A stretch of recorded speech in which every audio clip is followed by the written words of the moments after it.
Hola, mi nombre es Noé y soy estudiante de la UNAM. En este video abordaremos un tema que está comprendido dentro de la materia de geografía, que comprende el examen para ingresar al nivel licenciatura de la UNAM. Entonces, este tema que vamos a abordar ahorita es el tema que corresponde a las capas internas de la Tierra y a las capas atmosféricas. Entonces, de inicio vamos a comenzar con las capas internas de la Tierra. Y lo primero que hay que destacar es que aproximadamente la dimensión completa de profundidad de la Tierra, es decir, de las capas internas, comprende aproximadamente 6.400 kilómetros de profundidad. Entonces, teniendo en consideración esa dimensión total que tiene la estructura interna de la Tierra, podemos subdividir esta capa interna en tres diferentes capas. La primera sería la capa del núcleo, que está conformada por que se puede subdividir a su vez en dos partes. Si el núcleo se puede subdividir, o bien se subdivide, en núcleo externo y núcleo interno. Ambas partes del núcleo están conformadas por los mismos elementos, principalmente, que son el hierro y el níquel, entre otros. Las diferencias entre el núcleo interno y el núcleo externo es que el núcleo interno es sólido, a diferencia del núcleo interno que es líquido.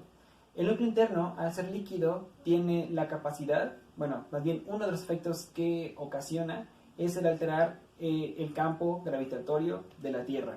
Pero bueno, el núcleo, al ser la parte más central y más interna como tal de la Tierra, llega a alcanzar temperaturas de entre 3.500 y 4.500 grados. Y dado que tenemos esta dimensión, el núcleo comprende un 14% del volumen total del volumen total de las capas internas de la Tierra y un 32% de su masa.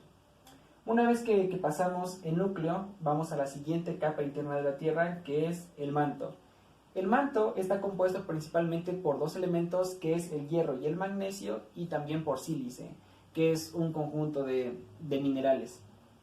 Entonces, el manto, al igual que el núcleo, puede subdividirse en dos partes, en manto interno y manto externo. La peculiaridad del manto, tiene dos peculiaridades. La primera es que es la capa más grande de las capas internas de la Tierra. Comprende aproximadamente un 83% del volumen total de las capas internas y un 75% de su masa. Entonces es la parte más grande que está dentro de las capas internas. Y otra cosa que es de destacar del manto, se ubica precisamente en el manto externo. ¿Por qué? Porque en el manto externo, o también llamado astenosfera, existe movimiento de material que precisamente está conformado por estos elementos, y este movimiento de material interno de la Tierra provoca que las placas terrestres se muevan. Como sabemos, en la Tierra primitiva, las capas de la Tierra estaban unidas en una sola mole, que como tal era la Pangea, se me fue el nombre, que era la Pangea. Entonces, las corrientes convectivas, dada las teorías de la deriva continental y de la tectónica global, estas capas comenzaron a separarse. Y esta separación de las placas tectónicas se dio gracias al movimiento de las corrientes convectivas que ocurren justamente en el manto externo o en la astenosfera. Este ha sido un tema, ha sido una pregunta que ha sido por lo menos repetida en algunos exámenes de selección de la UNAM. Entonces es importante recordar que en el manto externo, o también llamada astenosfera, hay movimiento de material que se llaman corrientes convectivas, y que a su vez estas corrientes convectivas influyen directamente en las placas tectónicas que están en la litosfera, pero ahorita vamos a eso. Entonces eso es algo muy importante del manto, que su parte externa, también llamada astenosfera, tiene corrientes convectivas, el corriente de material compuesto por estos elementos y por sílice, que hace que se muevan las placas tectónicas. Y también, por ende, provoca que haya movimientos sísmicos. Pero la capa más externa de las capas internas de la Tierra es la litosfera. Hacia la masa externa únicamente compone un 3% del volumen total de las capas internas y un 3% al igual de su masa. Está compuesto principalmente por rocas máficas que son ricas en dos elementos principales, que es hierro y magnesio. La litosfera tiene en su capa externa, en su capa más externa, a la corteza terrestre. La corteza está a su vez subdividida en la corteza continental y la corteza oceánica. En la corteza, en la litosfera y en la corteza, se encuentran las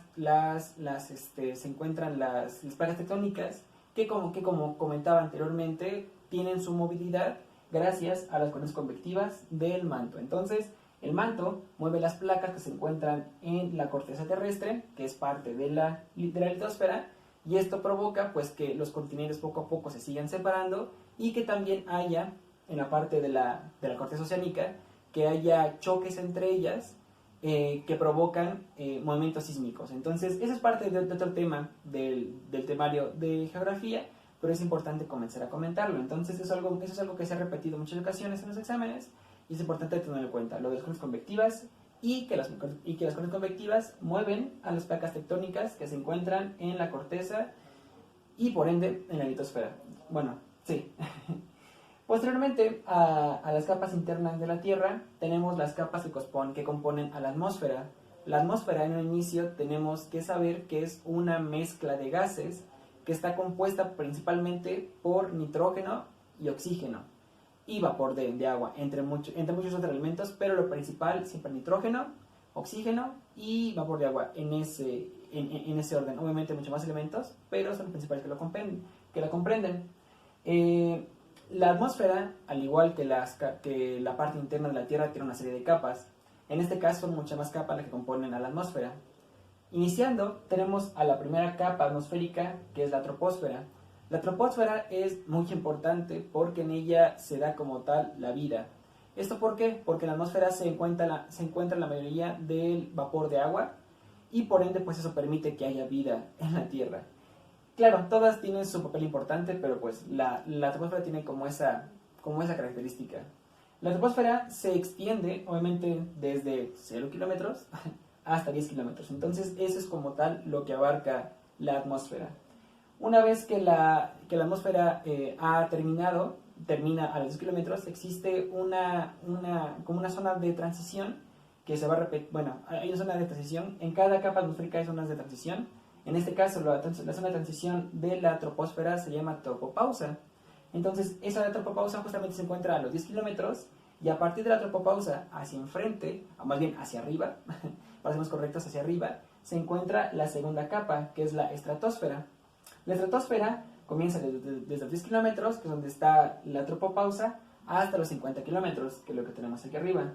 La estratosfera es importante porque en ella se encuentran moléculas de ozono que tienen una gran importancia porque estas no permiten no permiten al 100% que los rayos ultravioleta del sol nos dañen. No únicamente a nosotros, sino también como tal a la vida que está generada en la zona de la troposfera. Entonces, en la estratosfera lo importante es que se encuentra ozono y por ende la capa de ozono.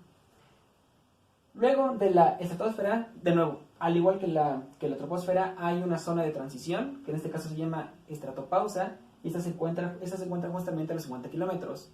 A partir de los 50 kilómetros, donde está la tropopausa, y hasta 80 kilómetros, se encuentra la tercera capa, que es la mesósfera. La mesósfera no tiene como tal tantas características importantes como si lo tienen la estratosfera y la mesósfera, pero más allá de ella comienza una vez que la mesósfera llega a su límite, comienza la cuarta, ay, se me va el nombre. Una cosa importante sí de la mesósfera es que en ella llegan a apreciarse, por ejemplo, algunas estrellas fugaces o meteoritos, llegan a apreciarse justamente en la mesósfera. Ahora sí, llegando a la cuarta capa, que es la ionosfera, que se extiende desde los 80 kilómetros, que es el límite de la mesósfera, hasta los 500 kilómetros, la ionosfera la ionosfera se compone principalmente de la ionización de los rayos gamma y los rayos X del Sol. Eso ocurre en la termósfera, pero bueno, ahorita podemos regresar a eso. La ionosfera tiene la característica de que en ella se dan dos eventos atmosféricos muy visibles, muy visibles, que son la aurora boreal y la aurora austral. Entonces, en la ionosfera se llegan a apreciar esos dos eventos atmosféricos, y como comentaba, la ionosfera existe porque los rayos gamma y los rayos X de la radiación solar se ionizan, por eso se llama ionosfera. Esta ionización ocurre en la termósfera. La termósfera se da desde los 500 kilómetros, que es donde termina. De hecho, la ionosfera es un poquito curiosa porque no tiene como tal una zona de término, es decir, no tiene como tal una zona de transición. Como vimos con los demás, la troposfera pues tiene la tropopausa, la estratosfera tiene la estratopausa, la mesosfera tiene la mesopausa, que es donde comienza la ionosfera, pero la ionosfera se puede, o sea, como tal su límite comprendido oficialmente son 500 kilómetros, pero realmente puede extenderse hasta la exósfera. Entonces, como tal, por eso aquí la ionosfera no tiene como tal una zona de transición completamente definida, a pesar de que está como tal, más bien, a pesar de que las demás sí lo tienen. Muy bien, entonces la termósfera, que es la quinta capa de la atmósfera, se llama termósfera porque tiene las temperaturas más elevadas de toda la atmósfera, llegando a alcanzar incluso los 1000 grados centígrados. Y justamente esta temperatura ocurre por la ionización que se da de los rayos gamma y los rayos X. Muy bien, entonces una vez que llegamos a la termósfera, tenemos una zona de transición, que en este caso sí existe, que es la termopausa. Recordemos que únicamente no existe como tal oficialmente en la ionosfera, porque la ionosfera puede extenderse hasta la exósfera, pero la termósfera sí la tiene. Entonces tenemos aquí la termopausa y llegamos como tal a la exósfera. La exósfera es una capa atmosférica que es muy poco densa. Entonces, la exósfera realmente se comprende como su límite los 800 kilómetros. O sea, la exósfera parte de los 600 kilómetros, que es donde está la termopausa, hasta los, 600 kilómetros, donde está la termopausa, hasta los 800 kilómetros. Pero realmente la exósfera es muy poco densa, por ende puede llegar a confundirse con el espacio exterior. Entonces, la exósfera como tal, pues es la capa más externa de la Tierra, es una capa muy poco densa y puede llegar a confundirse por su poca densidad con el espacio exterior. Entonces, básicamente, esas son, algo importante.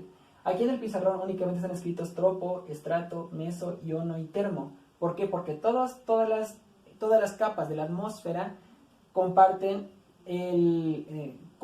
la terminación esfera. Entonces, por eso únicamente puse la parte inicial de la palabra, el prefijo, y el sufijo, que es esfera. Eso todo lo tienen. Entonces, por eso aquí lo subrayé como con varias rayitas verdes, para que fuera eso más claro. Muy bien, entonces básicamente esas son las capas atmosféricas y esas son las capas también internas de la Tierra.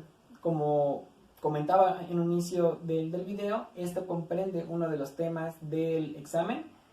De hecho, estos temas están separados en el temario. Primero se ve la parte de la composición interna de la Tierra y posteriormente se ve la composición de la atmósfera. Pero, dado que todas comprenden capas de la Tierra, pues se decidió, por lo menos para el video, darlo de forma conjunta. Entonces, muy bien. Por el momento sería todo.